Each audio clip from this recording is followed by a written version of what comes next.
Hello friends, स्वागत है आपका हमारे चैनल पर। हाई रेटेड सामने गुप्ता। आज हम ज्योग्राफी का एक चैप्टर शुरू करने जा रहे हैं, संसाधन और विकास।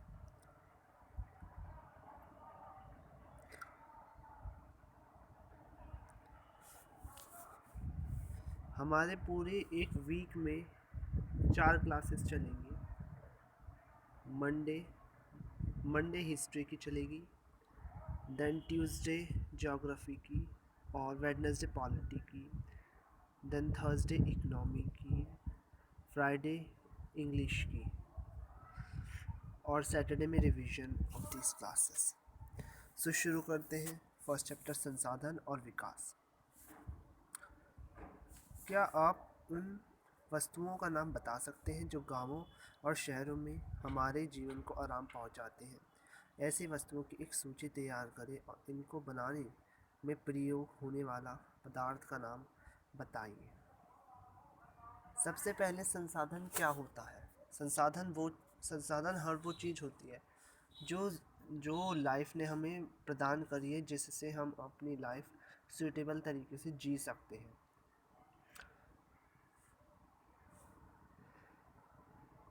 सकते हैं। हमारे पर्यावरण में उपलब्ध प्रत्येक वस्तु जो हमारी आवश्यकताओं को पूरा करने में प्रयुक्त की जा सकती है और जिनको बनाने के लिए प्रौद्योगिकी उपलब्ध है, टेक्नोलॉजी, जो आर्थिक रूप से संभाव्य और सांस्कृतिक रूप से मान्य है। प्रकृति में बहुत सारे प्रकृति में बहुत सारे संसाधन होते हैं, लेकिन उनको कुछ विशेष टेक्नोलॉजीज़ और संस्थाएं, सबसे पहली बात, टेक्नोलॉजीज़ की सहायता से हम निकालते हैं।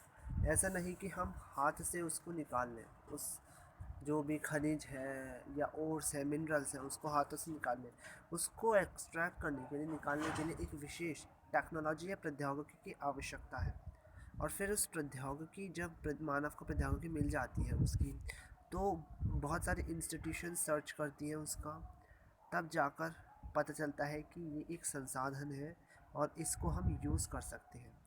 बहुत सारे संसाधन होते हैं, जैसे वाटर, जिसके लिए कुछ विशेष टेक्नोलॉजी की आवश्यकता नहीं होती है, लेकिन उसको हम यूज़ कर सकते हैं। अब अगर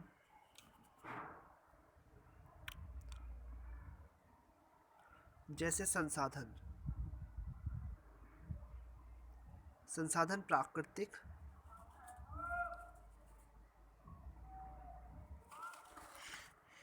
और मानवीय होते हैं। प्राकृतिक में नवीनीकरणीय नवीनीकरणीय या फिर रीन्यूएबल, जिसको हम दोबारा रीन्यू कर सकते हैं, जैसे कि वाटर और पानी, पवन है। वाटर यानी कि जल। जैसे वाटर, बारिश होती है तो उससे बहुत सारी वाटर वेपर्स निकलती है, मतलब कि ज़मीन में से बहुत सारी वाटर वेपर्स निकलती हैं और फिर वो वाटर वेपर्स बादल में कंडेंस्ड होकर वर्षा कराती है। इससे दोबारा पानी की रीन्यू बन जाती है, यानी कि दोबारा पानी प्राप्त हो जाता है। और पानी को प्राप्त करने के लिए कोई विशेष टेक्नोलॉजी नहीं आवश्यकता होती, तो इसलिए इसको हम रीन्यू कहते हैं, यानी कि रीन्यूएबल, नवीकरणीय। और कुछ होती है अनवीकरणीय योग्य। जैसे अनवीकरणीय मतलब हम जिसको विशेष टेक्नोलॉजी की सहायता से ही प्राप्त कर सकते हैं, इसके लिए टेक्नोलॉजी ही चाहिए।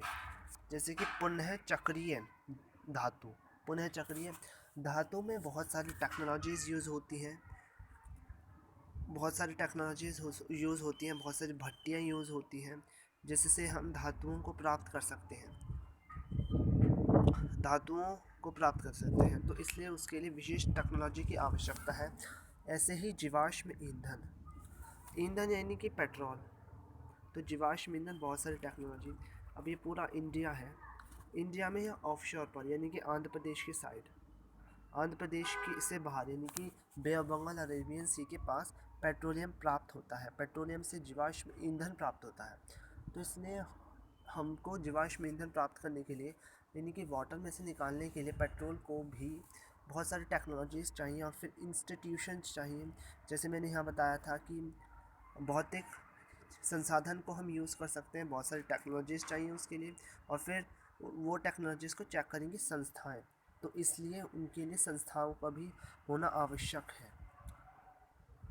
और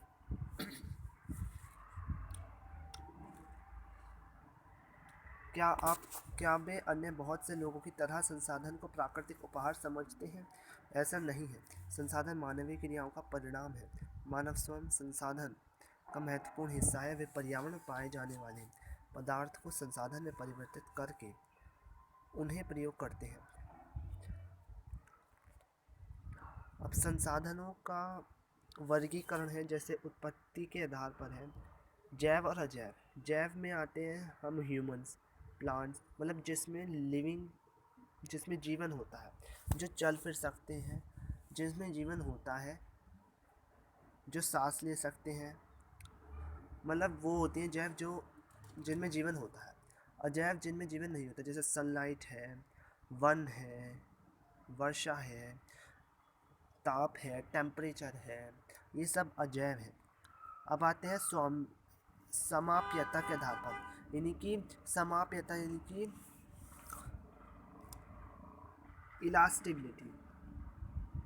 इलास्टिबिलिटी, इसमें नवीकरणीय योग्य और अनवीकरणीय योग्य आते हैं। जो जैसे मैंने बताया है कि नवीकरणीय रीन्यू, यानी कि उसको दोबारा रीन्यू कर सकते हैं। जैसे वाटर के लिए कोई विशेष टेक्नोलॉजी की आवश्यकता नहीं है और उसको हम दोबारा रीन्यू कर सकते हैं। वाटर वेपर्स की हेल्प से कंडेंसेशन, प्रेसिपिटेशन, वाटर साइकिल पूरा चलती है। ये एक प्राकृतिक घटना हो गई है जो एक नवीकरणीय योग्य है। पवन भी इसका एग्जाम्पल है, वाटर भी। अब आता है दूसरा, अनवीकरणीय योग्य, यानी कि जिसको हम दोबारा रीन्यू नहीं कर सकते हैं। स्वामित्व के आधार पर व्यक्तिगत, सामुदायिक, राष्ट्रीय, अंतर्राष्ट्रीय। व्यक्तिगत यानी कि जैसा हमारा घर है, हमारा घर हमारा है, उस पर हमारा निजी स्वामित्व है। कोई बाहर का यानी कोई समुदाय, हमारे गेस्ट तो आ सकते हैं लेकिन वो उनका विशेष घर नहीं है, वो हमारा घर हमारा ही होता है और हम अपने घर के अलग संसाधनों को यूज़ कर सकते हैं। सामुदायिक यानी कि जैसे पार्क हो गया और कॉलोनी हो गया, इसमें सभी घर के लोग या सभी लोग आ जा सकते हैं, कोई रोकने टोकने वाला नहीं होता है, सभी आ जा सकते हैं। राष्ट्रीय यानी कि भारत की बाउंड्री के अंदर जितना भी संसाधन है, चाहे वो प्रॉफिट से रिलेटेड हो, चाहे वो किसी से भी रिलेटेड हो, चाहे वो बजट हो, ये सब हमारा राष्ट्रीय संसाधन है, यानी कि इसको हम यूज़ कर सकते हैं। राष्ट्रीय जैसे कोई मॉन्यूमेंट्स हो गया, घूमने चले गए, ताजमहल, आगरा, हवा महल, जयपुर, इसमें सब घूमने जा सकते हैं, किसी के ऊपर रोक टोक नहीं है, इसलिए ये राष्ट्रीय संसाधन होते हैं। मतलब कि भारत के अंदर जितने भी संसाधन होते हैं ये सब राष्ट्रीय है। अब कुछ होते हैं अंतर्राष्ट्रीय संसाधन। भारत के बाहर यहाँ पर अरेबियन सी है और यहाँ पर बे ऑफ बंगाल है, बे ऑफ बंगाल, और इसमें कुछ नॉटिकल माइल्स होती है। नॉटिकल माइल्स होती है। नॉटिकल माइल्स यानी कि 12 के आगे जाने पर प्रादेशिक सीमा है, यानी कि प्रादेशिक सीमा है जिसमें हम भारतवासी कुछ भी, यानी कि आइलैंड्स वाइलैंड्स, जैसे कि बे ऑफ बंगाल की साइड अंडमान निकोबार है, तो उसमें हम बना सकते हैं, अपने आइलैंड्स बना सकते हैं। अब 24 सेंटीमीटर दूर, ये तो 12 थी प्रादेशिक, 24 सेंटीमीटर दूर तटीय होती है, कोस्टल लाइन होती है, जिस पर हम अपनी स्वच्छता, साफ़ सफाई करवा सकते हैं। लेकिन 200 से आगे जाने पर ये प्रादेशिक सीमा होती है और इसके बाहर जाने पर मतलब कि इसके बाहर जाने पर हमें किसी की परमिशन नहीं होती। जैसे WHO है, मतलब बड़ी बड़ी संस्थाएं, यूनेस्को, UN, WHO, इस पर हमारा कोई अधिकार नहीं है 200 किलोमीटर से आगे जाने पर, इसलिए, और इसके बाहर जाने पर हमें विशेष संस्था से परमिशन लेनी पड़ती है, तभी हम इसके बाहर जा सकते हैं। यही अंतर्राष्ट्रीय स्वामित्व के आधार पर है। अब है विकास के स्तर के आधार पर संभावी यानी कि संभावी, विकसित, भंडार यानी कि संभावी, यानी कि हमारे भारत के पास बहुत सारे भंडार होते हैं। जैसे राजस्थान के पश्चिमी साइड बहुत सारे जल के उपयोग भंडार हैं, लेकिन हमारे भारत में टेक्नोलॉजी की कमी होने के कारण हम राजस्थान के ये जल की टेक्नोलॉजी को प्राप्त नहीं कर पा रहे हैं, यानी कि हमारे पास इतनी अभी टेक्नोलॉजी विकसित नहीं है। तो इस जो विकास का स्तर है, तो इस विकास के स्तर को हम संभावी विकास बोलते हैं। अब होता है कुछ विकसित, तो विकसित यानी कि जो भारत में टेक्नोलॉजीज़ विकसित हो चुकी है, जिसका हम यूज़ कर रहे हैं। जैसे जैसे पानी है, इलेक्ट्रिसिटी है, ये सब हम यूज़ कर सकते हैं, तो ये विकसित है। अब कुछ भंडारण होते हैं, यानी कि कुछ भंडार हैं, बहुत सारे भंडार हैं भारत में। जैसे धारवाड़ कर्नाटका में लोहे के बहुत सारे भंडार हैं। तो कुछ और भंडार भी होते हैं, जैसे भी राजस्थान का साइड बताया, लेकिन हमारे पास इतनी टेक्नोलॉजी नहीं होने के कारण हम उसका यूज़ नहीं कर सकते हैं। ये एक भंडारण है, यानी कि विकास के स्तर पर भंडार का जो पार्ट है। अब है एक संचित कोश भी ऐसा ही है, यानी कि हमारे भारत में बहुत सारे संचित हैं। मतलब कि संचित होता क्या है, तो पॉलिटिक्स के आर्टिकल 243 में संचित निधि का वर्णन है, जिसमें भारत के राष्ट्रपति और उपराष्ट्रपति को छोड़कर सभी का वेतन जाता है और इसे ही हम संचित निधि बोलते हैं। अब संचित कोष, जैसे भारत के पास बहुत सारे कोष हैं, जैसे कि मैंने अभी बताया कि राष्ट्रपति और उपराष्ट्रपति की सैलरी नहीं जाती है।